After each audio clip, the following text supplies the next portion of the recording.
नमस्कार, शुभ संध्या। India speaks daily में आपका स्वागत है। मैं हूं संदीप देव। आज थोड़ी देरी हुई, बिजली नहीं थी और गर्मी में जो है दिल्ली में बिजली की समस्या अब होने लगी है बहुत ज़्यादा।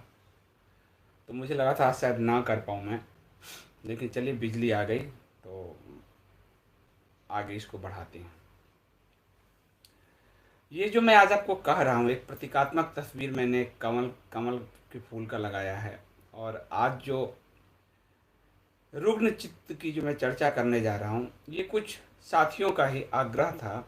आजकल लोगों ने पाताल लोक फिल्म कोई देखी है, और पाताल लोक का जब मैंने देखा कि जावेद अख्तर जैसे लोग भी कह रहे हैं पाताल लोक देखिए, तो काफ़ी सारे साथियों का आया कि इस पे कुछ कहिए संदीप जी, ये क्या हो रहा है। तो मैंने कहा कि मैं देखता हूँ, मैंने कुछ एपिसोड उसके देखे हैं। लेकिन कल मेरा बोलना उचित नहीं था, क्योंकि कल जो है वट सावित्री का व्रत था महिलाओं का। और पाताल लोक में एक कुतिया का नाम सावित्री रखा गया है, जिसको लेकर बहुत विवाद भी है। मैं चीज़ों पर आता हूँ धीरे धीरे, और मैं कहूँगा आप सबसे कि दुखी होने की ज़रूरत नहीं है। इंसान के पास जो होता है वो देता है समाज को।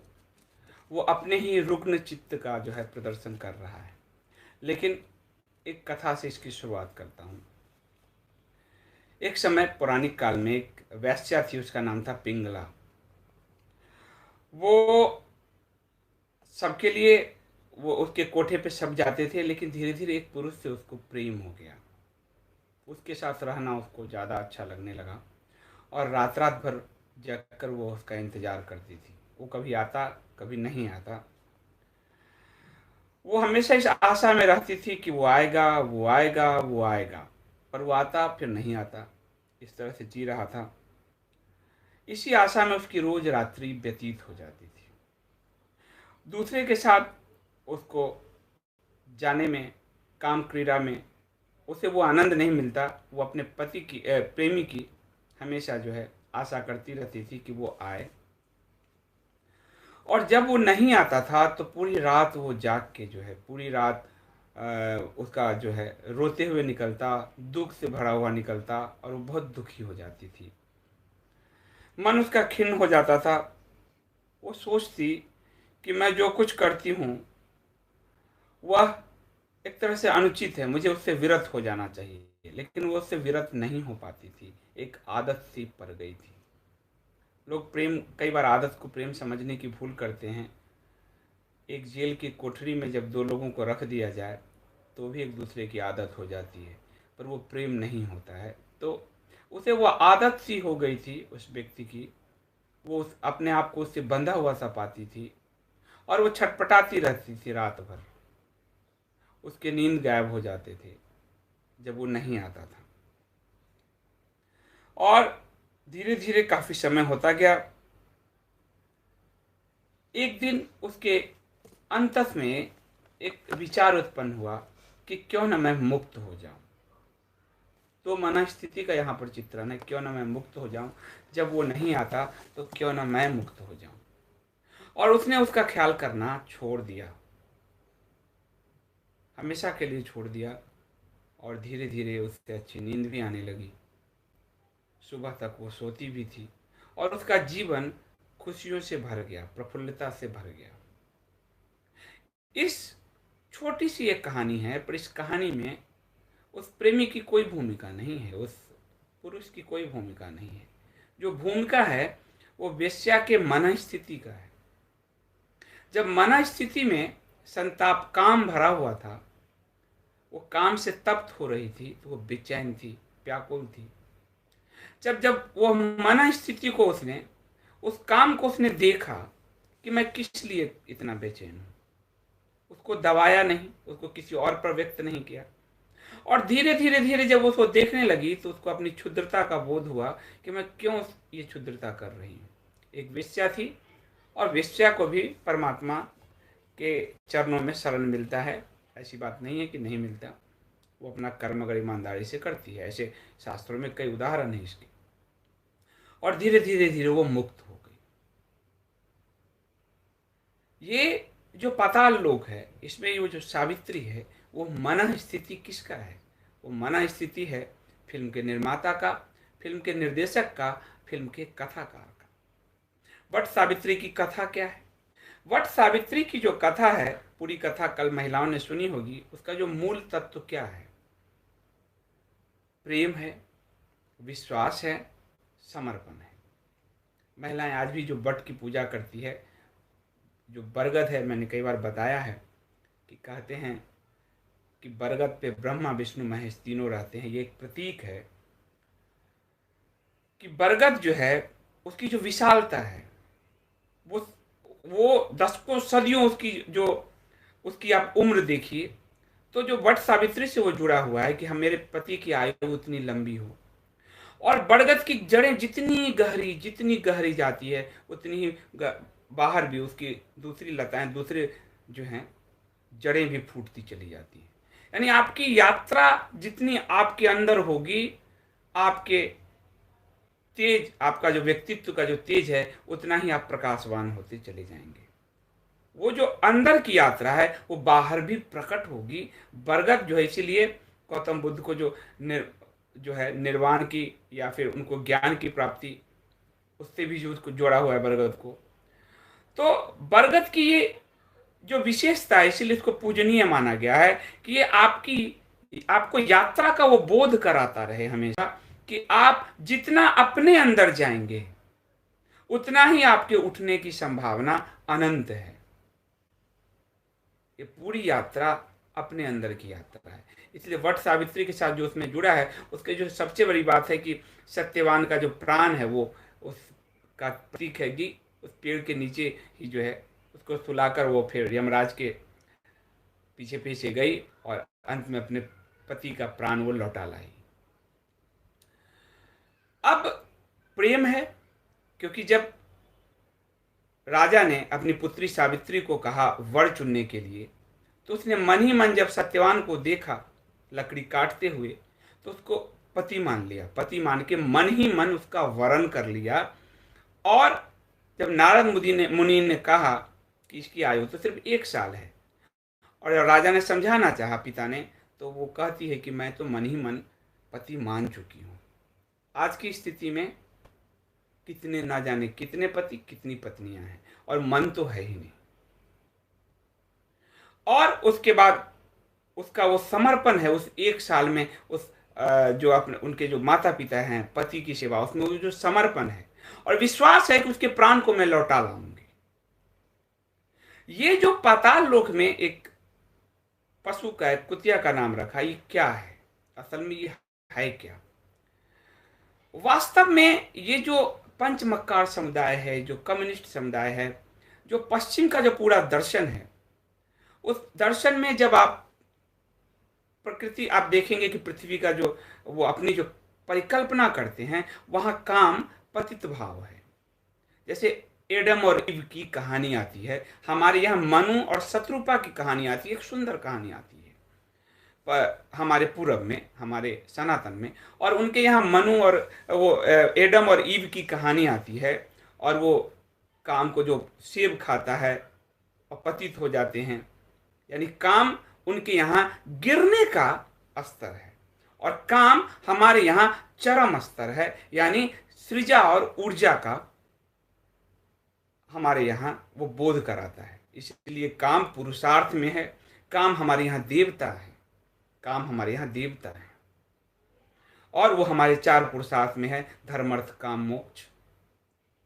उनके यहाँ वो गिरने की पराकाष्ठा है। इसलिए जब 2-2.5 साल के ईसाइयत का जब आप इतिहास देखेंगे, तो एक जमाना था कि ईसाइयत ने स्त्रियों को चुड़ैल कहकर, डायन कहकर जलाया, स्त्रियों को जो है नरक का द्वार कहा। उन्होंने काम संबंधित सारी दुनिया की किताबों को खोज खोज कर वेटिकन के एक पुस्तकालय के गर्भगृह में, जो तालखाना था, उसमें छिपाया। काम से इतना डर लगता था उनको, काम से इतने डरे हुए थे कि ईसा मसीह किसी प्रजनन क्रिया से जन्म ले सकते हैं, वो मानने को तैयार नहीं थे।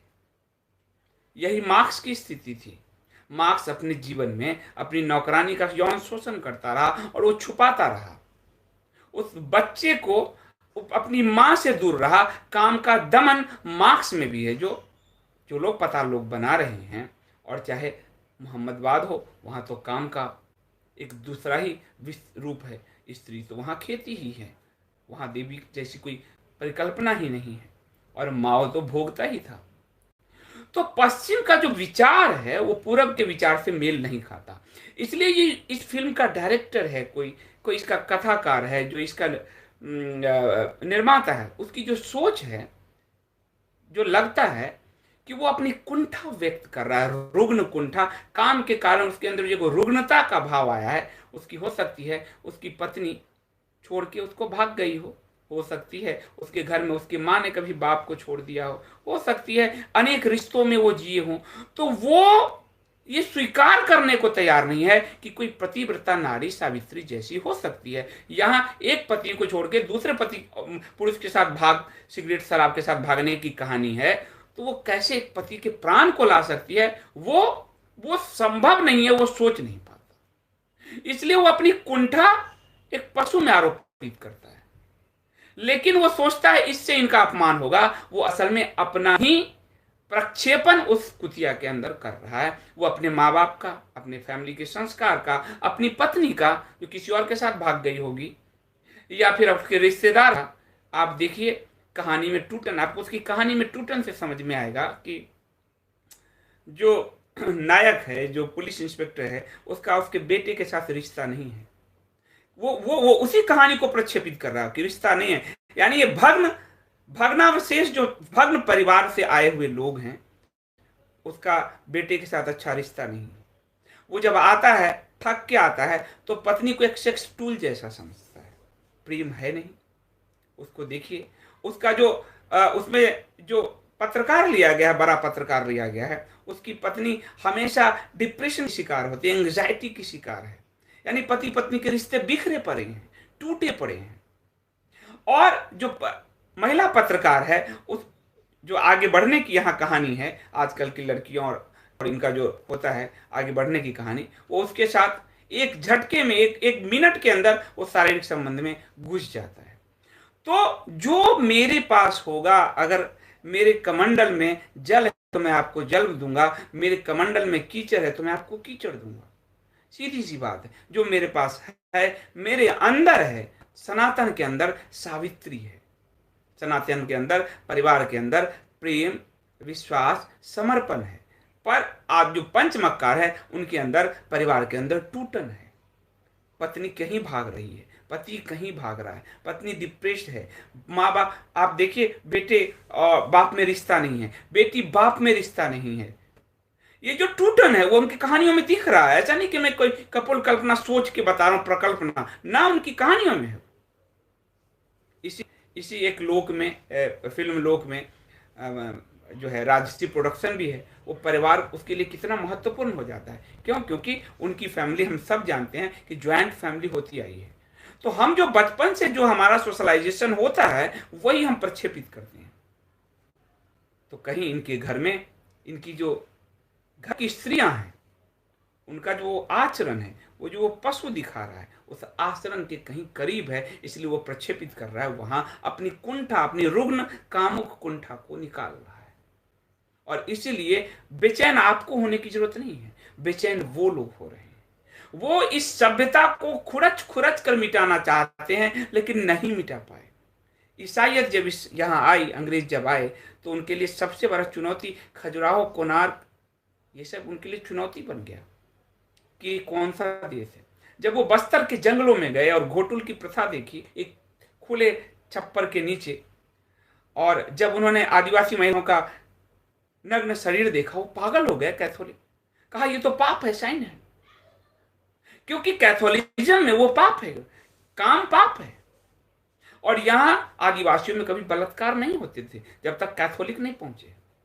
ये रुग्ण मानसिकता के लोग, आज आपको एक कहानी दी है मैंने, न्यूज दिया है कि लॉकडाउन है, चर्च के अंदर 2 बच्चों की मां के साथ हम बिस्तर है पादरी। ये क्योंकि वो उनकी कुंठा है जो व्यक्त होती है, वो मवाद है, वो घाव है, वो कल्चर का घाव है। इसलिए उस कल्चर के घाव के लिए अपने आप को आप दुखी क्यों दे करते हैं, क्यों बेचैन होते हैं? ये उनके अंदर का भाव है। किसी साथी ने कहा, मैंने कहा आप भी बना के उनको जवाब दे सकते हैं। अपने संस्कृति की सुंदरता को हम पेश कर सकते हैं वीडियोज के जरिए। फिल्म बनाने की मेरी हैसियत नहीं है, हम अपनी कथाओं के जरिए, हम अपने लेखन के जरिए हम उस चीज को ला सकते हैं।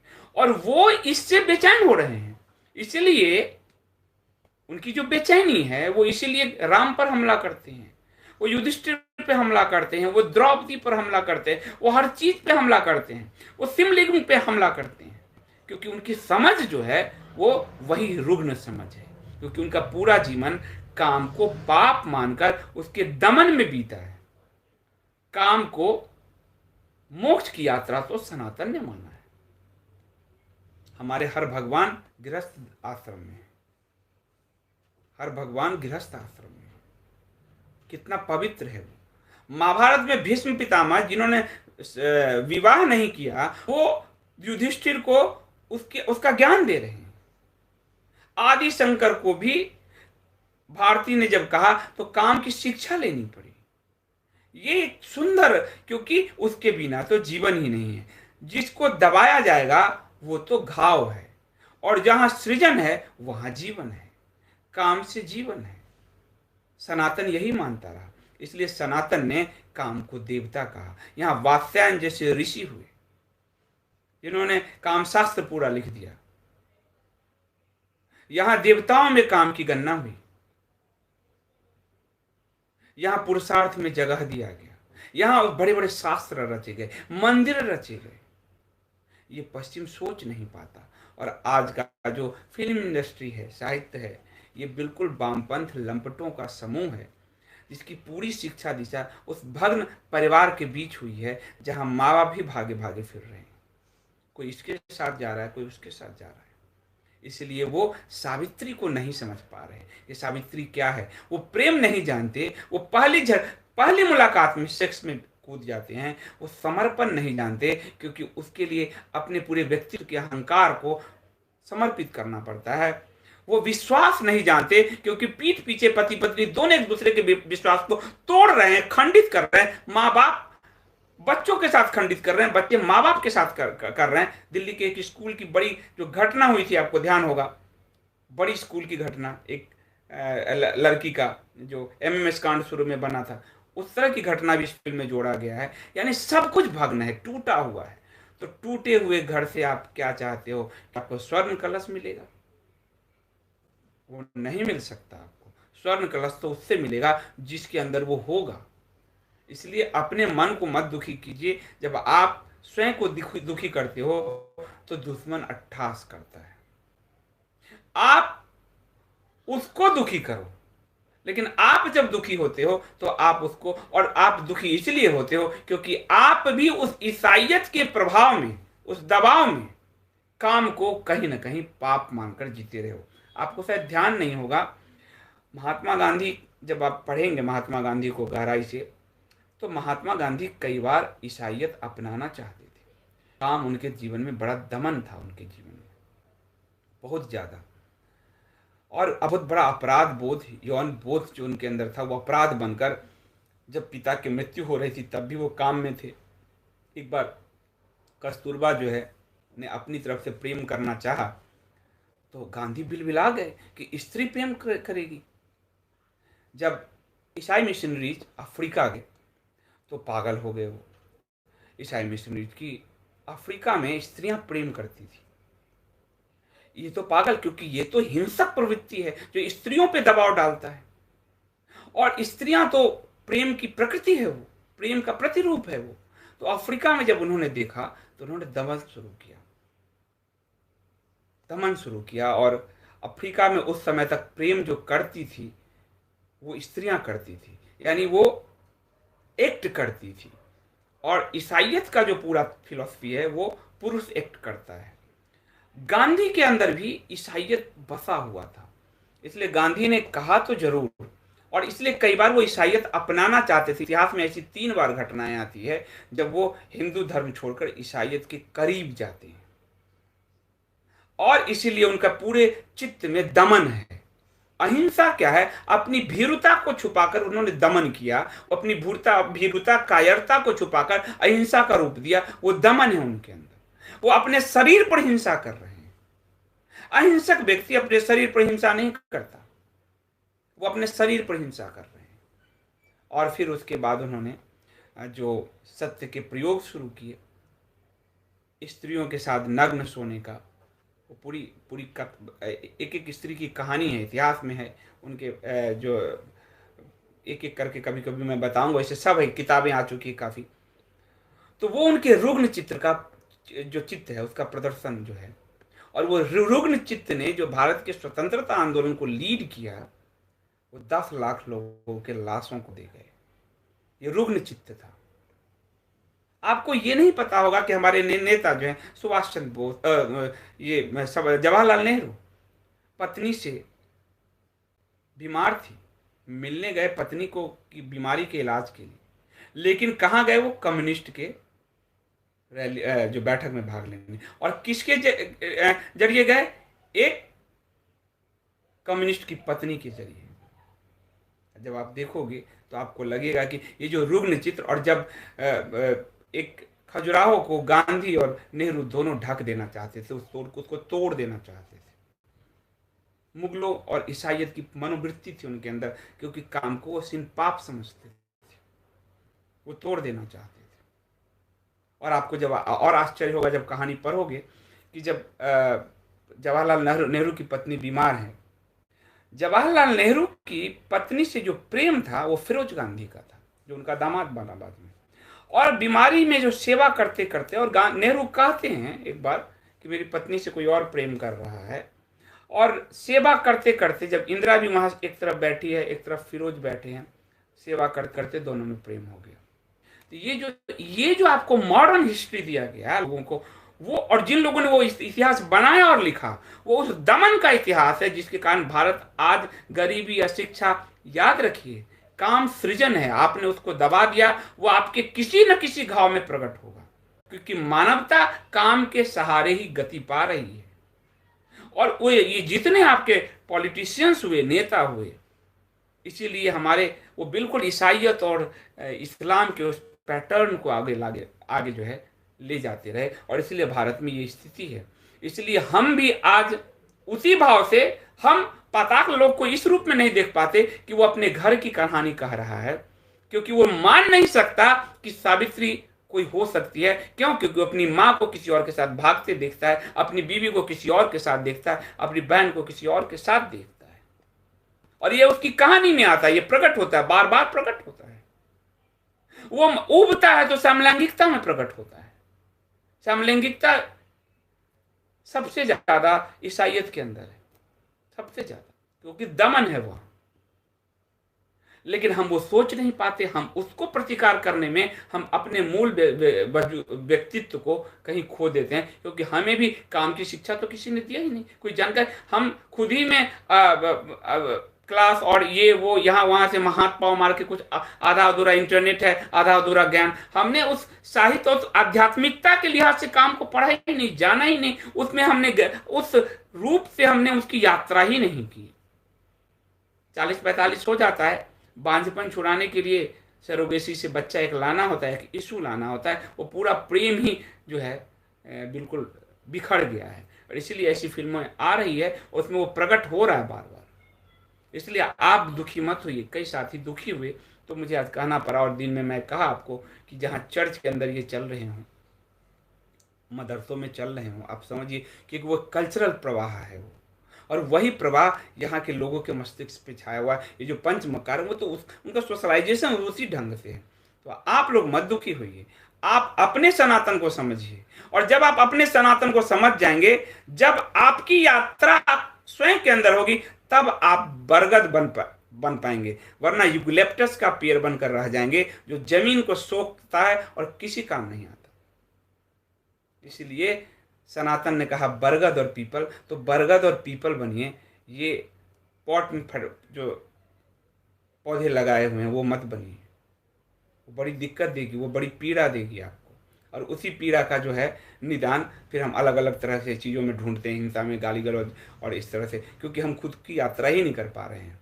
भारत बहुत सुंदर है, उनके साहित्य में अगर, उसके दर्शन में अगर, उसके धर्म शास्त्र में अगर आप डूबेंगे तो आप पाएंगे कि वहाँ तो काम भी सृजनात्मक है। वहाँ तो शिव का जो अर्धनारीश्वर रूप है, कोई दुनिया की कोई सभ्यता सोच ही नहीं सकती। और स्वयं के अंदर यात्रा कीजिए, आधे गुणसूत्र आपके पिता की तरफ से हैं, आधे गुणसूत्र आपकी माता की तरफ से हैं। आप खुद अर्धनारीश्वर हैं, लेकिन आप नहीं मानते, आप इसकी यात्रा ही नहीं जानते। स्वयं की उसकी तलाश ही पूरी नहीं होती। जब कोई इमोशनल सीन देखकर आप फपक कर रोते हैं तो वो आपके अंदर की वो जो स्त्रैण ऊर्जा है वो रोती है। और जब आप तलवार लेकर निकलते हैं किसी को, जब आपकी युद्ध की लालसा होती है या आपको किसी ऊंचाई की महत्वाकांक्षा को छूने की होती है, तो आपके अंदर वो पुरुष ऊर्जा जागृत रहता है। वो दोनों है आपके अंदर। इसीलिए शिव और पार्वती का जो अर्धनारीश्वर रूप है वो भारत ही सोच सकता था। भारत ही शिवलिंग की पूजा कर सकता, कोई नहीं कर सकता। वहां तो कपड़े डाल दिए, वहां पे आप देखिए मक्का, और कहां कर ही नहीं सकता, क्योंकि वो चेतना ही नहीं है। इसलिए भारत की संतान है, भारत की तरह से सोचिए, मत दुखी हुआ कीजिए। इन लंपटों के कारण आप स्वयं को दुखी करें, ये कहां तक उचित है। अभी के लिए इतना ही, बहुत बहुत धन्यवाद। कुछ क्वेश्चन हो तो मैं ले लूं, देखूं मैं।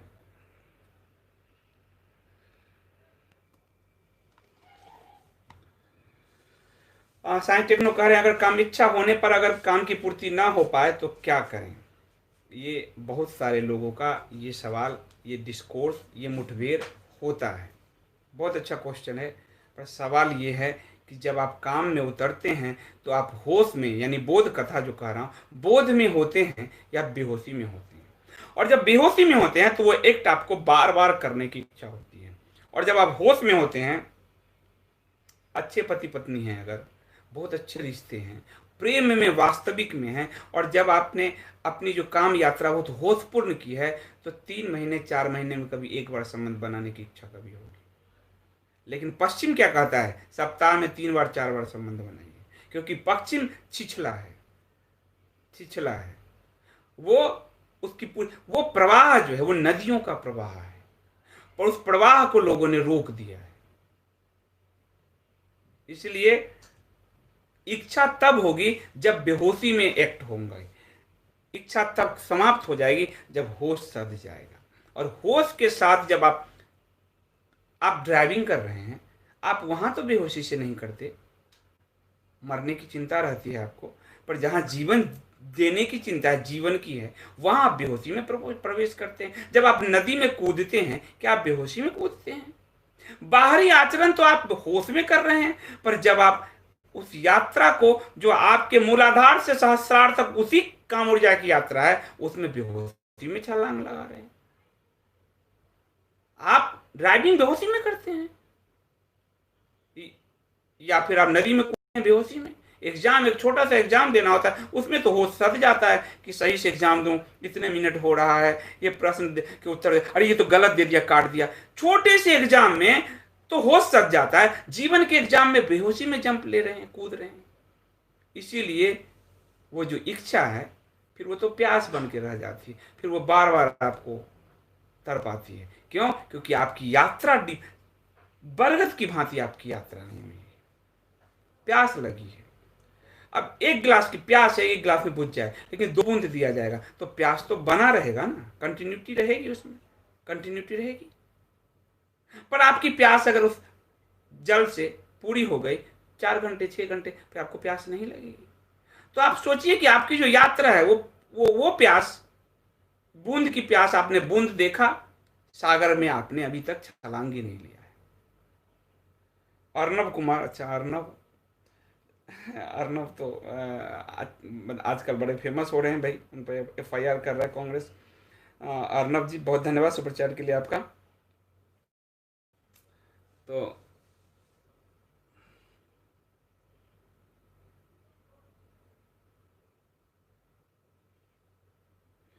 ज्योति व्यास जी बहुत धन्यवाद। जिनका आप नाम ले रहे हैं वो मेरे गुरु हैं, पर मैं नाम लूंगा तो लोग गर्दन काट देंगे। पर मेरी जो गुरु की यात्रा है, वो यात्रा मेरे जीवन की भी यात्रा है। इसलिए वो अनुभव उतरा है, वो शब्द नहीं ठहर गया है, वो अनुभव में, क्योंकि उस प्रक्रिया, उस ध्यान की विधियों से जब आप गुजरोगे तो आप फिर इस सबको पार कर जाओगे।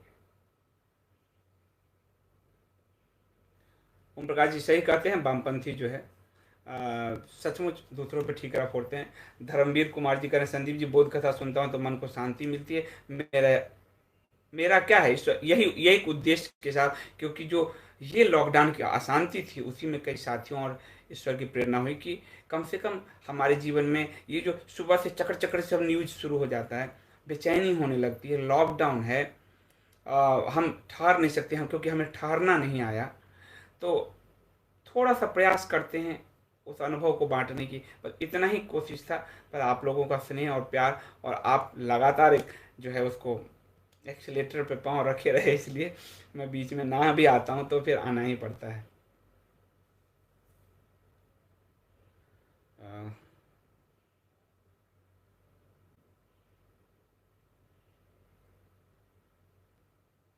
अ, उद्धव सरकार का संदीप जी काम शास्त्र रेसिपी पर एक दिन डिटेल से बताएं। ये धीरे धीरे आता रहेगा, एक दिन डिटेल बताने से नहीं होगा। ये कोई रेडीमेड ईट नहीं है, वो धीरे की पूरी यात्रा, वो बीच बीच में कहीं से आ जाएगा। वो बिल्कुल जो है वो आपको एक ही ऊर्जा है। मानव को जब ईश्वर ने बनाया, इसको आपके अंदर असंख्य ऊर्जाएं हैं, पर सिर्फ एक ऊर्जा है जिससे आप परिचित हो, वो है काम ऊर्जा। उसके अलावा आप किसी ऊर्जा से परिचित नहीं हो, और वही ऊर्जा आपकी पूरी यात्रा शुरू करती है। जब आप ध्यान में जाओगे और ध्यान के साधनाओं से गुजरोगे, तो देखना कि आपकी इंद्रियां सजग होने लगती है। अभी सोई सोई रहेगी, फिर आपकी कोई ना कोई इंद्रियां धीरे धीरे धीरे धीरे बहुत सजग हो जाएगी। कई बार आप बेचैनी होगी, आपको लगेगा कि अब ठाड़ जाऊं। वो सब जो है, वो जो पूरी एनर्जी है, वो एनर्जी आपके पूरे अंग में बहने लगता है। इस समय आपकी एनर्जी एक अंग में बहता है, उसमें पूरे शरीर में बहने लगता है। कोई कवि है, कोई लेखक है, संगीतकार है, चित्रकार है, उस सब का जो वो काम ऊर्जा है, काम ऊर्जा यानी सृजन की ऊर्जा, वो उसकी कलाओं में बहता है। इसलिए, और जो कुंठित लोग हैं, वो उसका कुंठित रुग्ण स्वरूप प्रस्तुत करते हैं। लेकिन जो कलाकार है, जो संगीतकार है, वो वो उसकी तो वो ऊर्जा निकल गई उसी में, वो तो परमात्मा में इसी तरह लीन हो गया। क्योंकि ये परमात्मा अगर जन्म दे रहा है तो काम भी जन्म दे रहा है, तो काम की ऊर्जा सीधे परमात्मा की ऊर्जा है।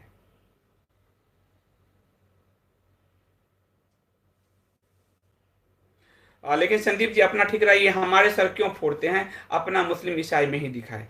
क्योंकि उनकी कुंठा आपके कारण बढ़ी है, वो तो पशुवत जीवन में ही थी। अब जैसे हम जाएं, कल मैंने आपको एक कहानी सुनाई, और सियार को ये आ जाए कि यार मनुष्य के दो हाथ उपयोग में आ रहे हैं, तो कुंठा उस सियार को होगी ना, आपको सियार को देख के कुंठा थोड़ी होगी।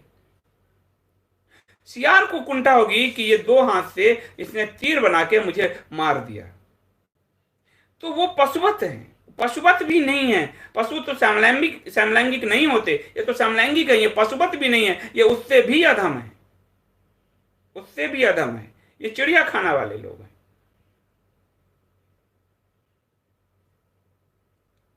ज्योति जी बहुत धन्यवाद। मनोहर परिहार जी, कहानी कम्युनिस्टों की में आपने बिल्कुल सही कहा है, थैंक यू सो मच, आपने पढ़ा, बहुत धन्यवाद। और कोई प्रश्न जो है, जितेंद्र जी धन्यवाद।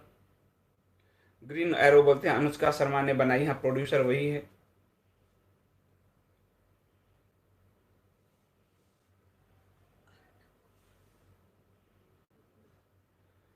और अर्णव कुमार का पिछले एक साल से आपका नियमित सब्सक्राइबर हूँ, बहुत बदलाव हुआ है जीवन में आपका वीडियो देखकर, बहुत धन्यवाद। ये मैं कहूँगा कि हम सब पूरा जो अब जितने समूह आप हम सब हैं, ये सब उसकी सफलता है। यदि जीवन में थोड़ा भी कोई कमल खिल जाए तो ये उसकी सफलता है। ग्रीन एरो कह रहे हैं, लेकिन गांधी ने अंग्रेजों से कहा था कि कारीगर की कला देखो, मेहनत देखो, नग्नता नहीं। गांधी की पूरी जीवन उसी नग्नता की ही तलाश करती रही। वो कह क्या रहे हैं उस चीज को आप देखिए कि वो कर क्या रहे हैं।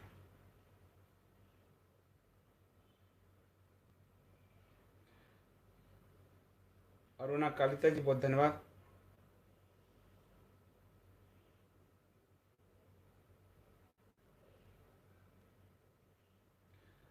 राजीव जी कह रहे हैं राष्ट्रवादियों के पास पैसा नहीं, एक दूसरे का सहयोग नहीं है, बस एक घुटन है, गलती पर बड़े एक दूसरे को घटना होने के बाद लताड़ लगाते हैं।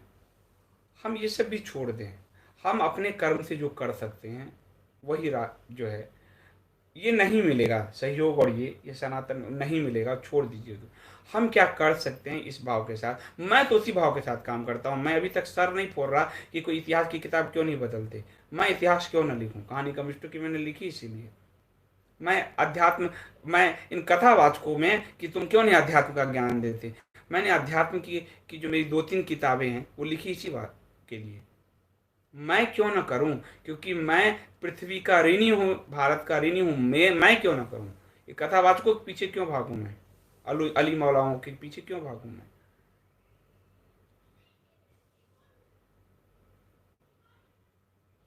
राजेश नेगी जी, आपका कहना सही है कि आज के वामपंथी हमारे बच्चों और महिलाओं को अपने साहित्य और फिल्मों से भ्रमित कर रहे हैं, इसीलिए माता पिता की जिम्मेदारी बच्चों से कहीं ज़्यादा आ जाती है। माता पिता खुलकर बात ही नहीं करना चाहते, समझना ही नहीं चाहते। वो टीचर पे डालते हैं, जिसको वेतन मिल रहा है वो क्या हमारे बच्चों को गढ़ेगा। एक कुम्हार जो है, जिस प्रेम से वो बना रहा है गमला को, घड़े को, उसका वो प्रेम दिखता है, वो जितना सुंदर निर्माण कर पाएगा उसको, और किसी को ला क्या बैठा दो पैसा दो, वो कर पाएगा क्या।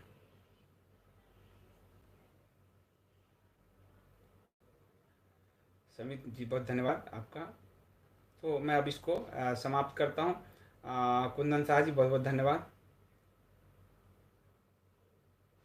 ओम प्रकाश सिंह जी कह रहे हैं कि जैसे को तैसा, जैसे जो जोक होना चाहिए, किसी खुजली वाले आवारा कुत्ते का नाम मार्क्स लेनिन स्टालिन रख दो, रख दो, यही कह रहा हूँ, यही रखो। बहुत ज़रूरी है। रमन राणा बहुत धन्यवाद। तो मैं अब इसको समाप्त करता हूँ। एक और जो है देवेश पंत जी बहुत बहुत धन्यवाद आपका, आपको भी नमन है, सुपर चैट के लिए आपको बहुत धन्यवाद।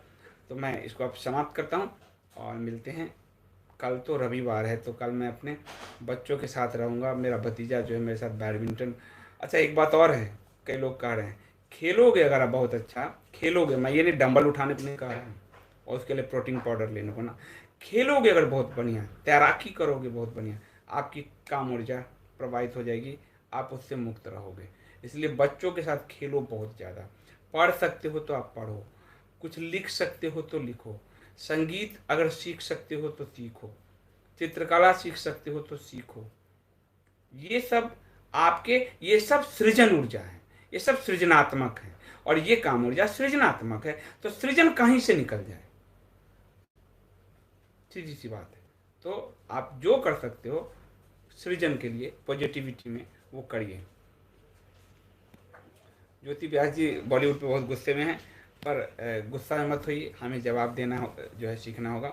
तो अब मैं समाप्त करता हूँ। आप सबको शुभ रात्रि। कल का मैं कह नहीं सकता, क्योंकि मेरा भतीजा कल मुझे 1 मिनट के लिए भी नहीं छोड़ेगा, इसलिए कल अगर मैं आ गया तो भतीजे की कृपा होगी, नहीं आया तो मैं आप सबसे क्षमा मांगता हूँ। बहुत बहुत धन्यवाद। शुभ रात्रि।